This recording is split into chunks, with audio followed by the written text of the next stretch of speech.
Ayan, bismillah, alhamdulillah. Kapanood tayo ng main event ng boxing dito sa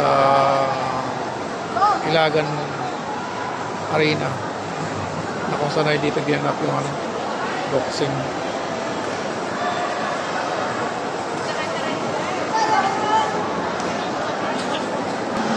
Panalo dito yung yung red trunk by unanimous decision sigurado.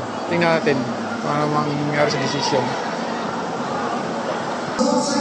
We go to the scorecards, and here are the scores of the three judges. Albert Garcia scores about 78-74, Carlo Bolívar scores about 78-74, and Eduardo Desarrazio 80-74. For your winner, by unanimous decision, and now the UWBM Silver Bantamweight Champion, Wesley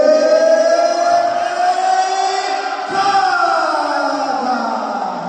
And now this is the Escort presenting the championship now to the winner, together with the Honorable Mayor Hussein Wahid Diaz.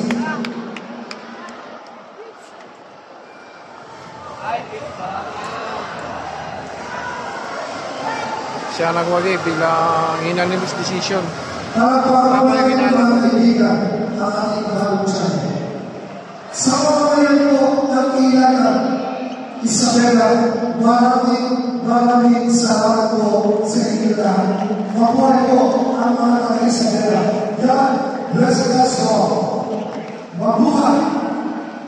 At to Honorable Mayor Hussein Wahid Diaz, maraming salamat po.